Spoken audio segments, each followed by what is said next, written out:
These companies more or less served to, they were really a front to ship radios and TVs, mostly Hitachi, that was the brand that they were using, back to Bolivia and to Paraguay. However, the real purpose of the company was to bring cocaine into Panama for distribution by the Mossad and by the CIA. This cocaine was flown into Nicaragua, into Belize. The planes were refueled there, and then it was flown into the United States.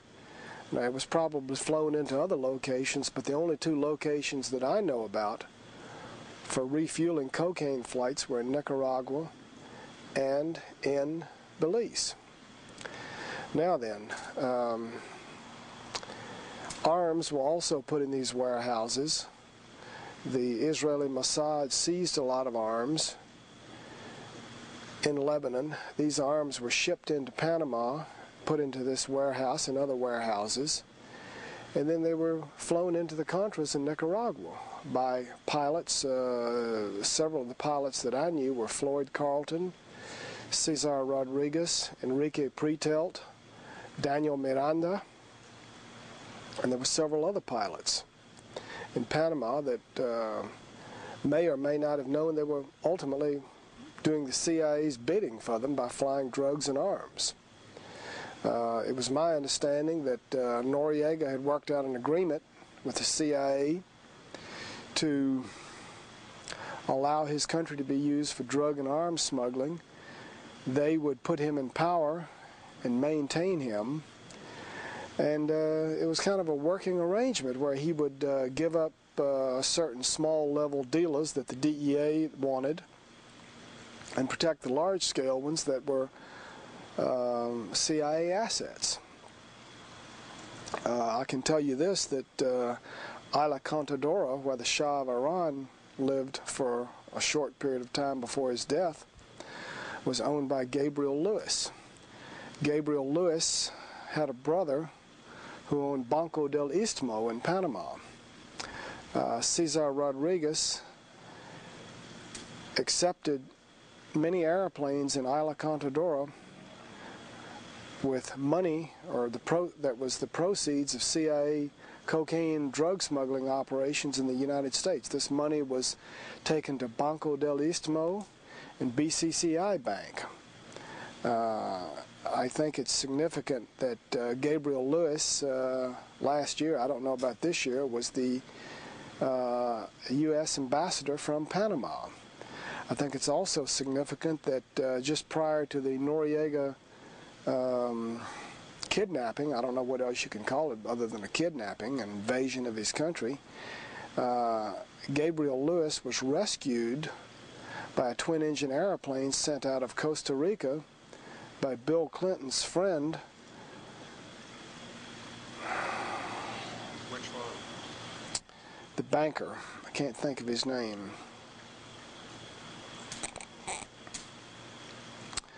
I'll come back to it later. I can't think of the banker's name, but it's also significant that I had flown money out of Arkansas and eastern Arkansas, just west of Memphis, and near a little town called Mariana. I had also, it's near Forest City. I had flown arms and money out of this area into Belize and Nicaragua and Panama, and at one instance I picked up a load of cocaine out of this warehouse in Panama and flew it on a plane that was provided to me by the DEA out of Panama, and I flew it into this airstrip. A DEA agent out of Memphis met me. The airport was protected by an Arkansas State police officer, and I must admit, I don't know what happened to the cocaine. I was not involved in selling it in the United States. My job was to get it delivered from Panama and to stop and have it refueled in Belize.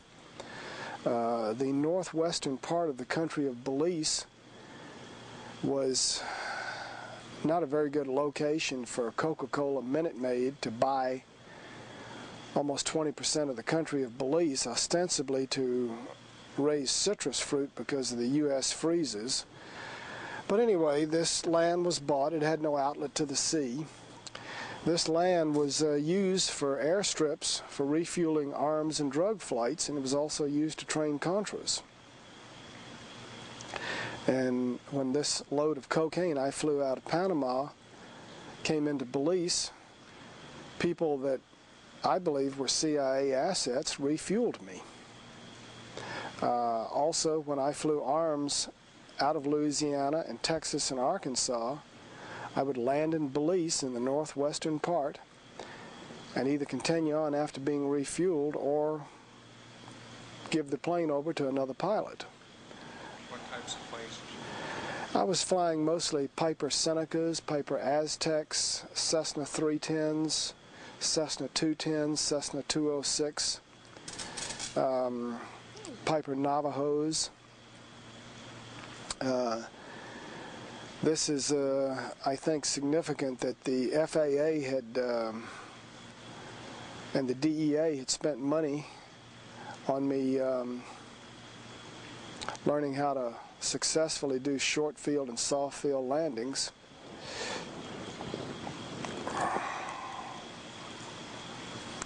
need to take a break?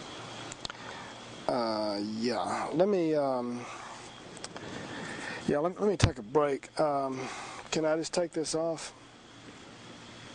All the creatures' comforts of home.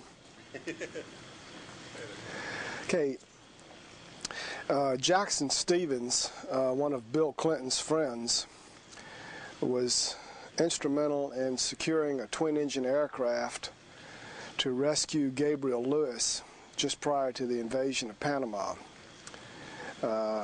This plane, I believe, belonged to United Fruit Company. Now, I never met Jackson Stevens, but the interesting thing was that the cocaine that I flew into Arkansas and the money and the arms that I flew out went into Gabriel Lewis's brother's bank, Banco del Istmo, and it went through BCCI. The U.S. attorney from the District of New York expressed some interest in me explaining how this money laundering was done, but nothing ever came of it. Cesar Rodriguez, the pilot and the friend of Noriega, had cleared a lot of airplanes full of money through Isla Contadora. Also, Cesar Rodriguez and I were such good friends that we realized that at some point we could become expendable.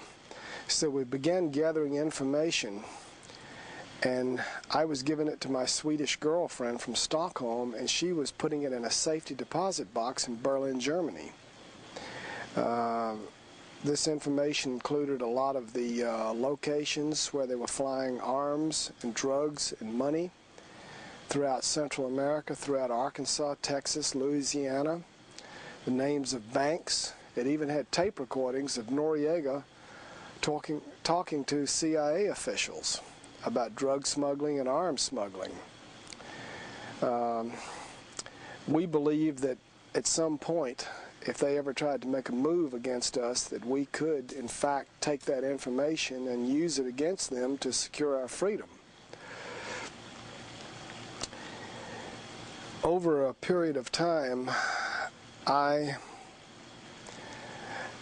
began to wonder what the real agenda of the United States government was. At first, I believed that there was a war on drugs, that they were trying to stop drugs and protect the people. Then the next excuse was, well, we need to defeat the communists. They're in Central America. You need to go in and pose as a drug smuggler and find out about arms shipments, Cuban advisors, Russian advisors. And, of course, my cover was that I was a drug smuggler. No one else, other than a drug smuggler, could safely travel around Central America without being suspected of working for the CIA or the U.S. government.